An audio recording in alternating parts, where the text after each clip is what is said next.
everyone, welcome back to my channel. If you're new here, welcome. My name is Abigail.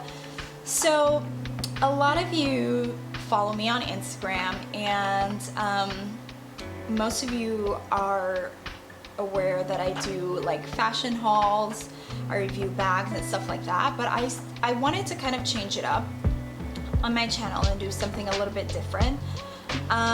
So for those of you who are tuning back in, I just want to say a huge thank you for everybody that is still here with me. So what I'm going to be doing on my channel going forward is going to be talking about living here in Canada and what it's like living here in Canada, things of that nature. So I'm not going to ramble on too much in the intro, so let's get into the video. So as you can tell from the title of this video, I'm going to be covering 5 reasons or 5 things that you need to know before moving to Canada. So most of you who may not know, but I moved to Canada a few years ago, and there were a lot of things that I wish I'd done a lot more research on before moving to Canada. So for those of you who are thinking about moving to Canada, or it's something that you've thought about in the past but have never really taken the time to do any research or anything, I'm just going to be giving you guys some tips that I think every person considering to move to a new country should really take into consideration. So the first tip that I'm going to be talking about is the immigration process. So moving to Canada can be a very long process. It could be a wait time anywhere from 12 months to 2 years, and it could go longer than that, and that could vary based on a few different reasons. But when moving to Canada, the site that you should be looking at is the CIC website. It can be a little bit overwhelming at first and a little bit daunting because of all the information on there. However, it's something that you have to really kind of know when moving to a new country. So CIC website is definitely something to think about. The process for moving to or migrating to Canada is not a very complicated process, it's just very long in terms of the timing. So something that I would recommend is just like live your life, like live like you normally would as you're putting in the process, or putting in the application, because it can become overwhelming and it can become frustrating when you're moving and you haven't heard anything from about your application, things of that nature. So that is something to really take into consideration, is that it could be a very long process. I know for my process, mine took a very long time. It took more than 4 years. That's a story for another day. But that's something to really take into consideration when moving to Canada. Is the first step is definitely the immigration process. And when talking about the immigration process, you have to figure out, why are you moving to Canada? Are you moving because of school? Are you moving because of job opportunities? Are you moving just because you like the country? So those are all things to figure out. Go on the CIC website and you'll get a lot more information regarding like all the requirements that you need to apply for a permanent residency, or if you're coming here for school, like what are the things that you would need, like maybe your transcript, or you need the application form from the school, things like that. So that's something that you definitely have to think about when you're putting in the application. So number 2, and I'm sorry if I'm looking down, guys, because I just have some notes written down here. So number 2 is the cost of living. Now, a lot of people who migrate to United States or America, or North America for that fact, have the idea that it's a lot easier. The lifestyle is a lot easier. In some ways, yes, and in a lot of ways, no. I'm gonna break it down for you. The cost of living in Canada can be very expensive. And if you're especially coming from a third world country, it is going to be a lot more expensive.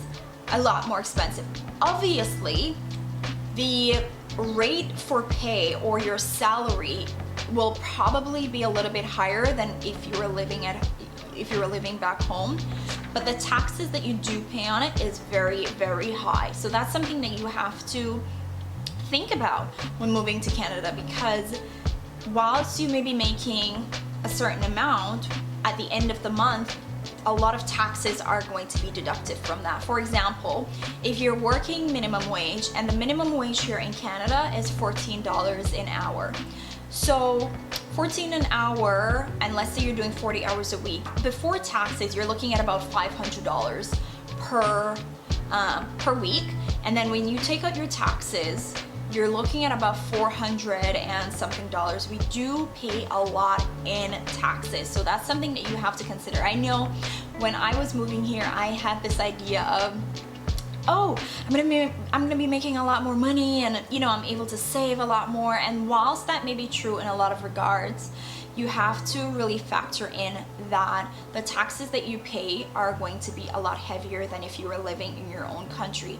And your taxes are something that is very important. You have to pay your taxes to the government, because if you get audited and you don't have your taxes done correctly, you run the chance of paying a lot more money to the government. So that's number 2. Number 3 is going to be jobs. So if you're looking to come to Canada, something that you have to think about is, if I'm coming here for a job, or let's say you've started the application and you haven't started figuring out like what jobs you're getting into.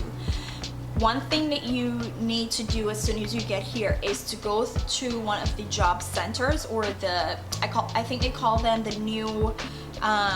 newcomers to Canada, and you can go there and they walk you through, like, you know, things that you can apply for. Like, sometimes you can get voluntary work. I mean, obviously if you're coming here, you're not gonna have the ability to just go into a job right away. So think about maybe volunteering, and you may have a lot of credentials back home, but you have to think about it that when you come here, most of your credentials are not going to be valid. So that's something a lot of people don't talk about when coming to Canada, is if you did school, like let's say you did school in India, or you did school in Jamaica or the Caribbean or wherever, your credentials from there, 90% of the time, you will not be able to transfer your credentials from back home to Canada, because the standard of education here is a lot different from the standard of education in your country. So that's something that you have to be very mindful of. Another thing is aside from that, the credentials that you have, not to say that you won't be able to get a job here, but you are 9 times out of 10 going to have to go to school again. So that's something that you have to think about when you are deciding to move to Canada. So number 4, let's talk about the weather. So the weather here in Canada can be very, very brutal. So the weather is very harsh, so that's something that you have to factor in when moving to Canada. What are the things that you need to bring when you're coming to Canada? So we drop in Celsius, we can go below 50 degrees. That's in certain parts of Canada, and especially the northern regions, it can go pretty low. So that's something that you have to think about, like what are the type of clothing that you need to bring with you. And especially if you're coming from like a hot or warm climate, the chances of you being able to bring like a winter jacket or anything like that is going to be very, very slim. What I would highly recommend for you to do is to really do your research before buying winter jackets. Some winter jackets can work in certain climates that you're living in, but because the winters are so harsh here, you need something that is going to withstand the winters for a long period of time. For example, you have Canada Goose and you have North Face. Those are 2 very reputable companies that you can look at, and they're companies that are built to withstand the cold. And Canada Goose especially, I do own a Canada Goose, so I know for a fact that you can wear it. The jacket allows you to go below, I think it's 50 degrees, sorry, yeah, 50 degrees Celsius. So that's something to think about. Another thing is your winter boots. You have to really put a lot of effort and invest in proper winter boots when coming to Canada, because If you do not do that, and let's say in the first year you're not able to afford a car, what's going to end up happening is you're going to stand at the bus stops, and sometimes the buses don't come for like 15-20 minutes, and you're going to be freezing. You're cold, your hands and your feet are gonna get really, really cold. So that's something to invest in. So definitely, if you're looking to come to Canada, factor in the weather. It's not like it gets like a little chilly in the winter, and then spring you're fine. It gets really, really harsh. So that's something that you have to think about. The next thing is going to be what amount of money that you need to bring to Canada. So if you're just coming here and you don't have anyone to stay with, or you have no family members and you're just moving here by yourself, it's going to be a little bit more difficult, simply because the cost of living, like I was mentioning earlier, is very high. So I'll give you an example. Like in Toronto, the cost of living is like really up here. So you're looking to spend, I would say, about maybe $2,000 on a 2-bedroom, and that's a condo. Let's say if you just want to go with like a house, you're looking at about $1,500 for a house, and then you have to think for just a regular apartment. Then you have to think about your heat, not your heat, but your electricity. So that's something that you have to factor in as well. So those are things that you really have to take into consideration. How much money do you need? I would say you need at least minimum $10,000 to $16,000 just to move here, until you find something a little bit more stable and you're able to, you know, go about and really find a job that's going to be able to help to pay your bills. So those are the 5 things that you need to consider when moving to Canada, and I would highly suggest for you to do a lot more research. If you found this video helpful, give this video a thumbs up.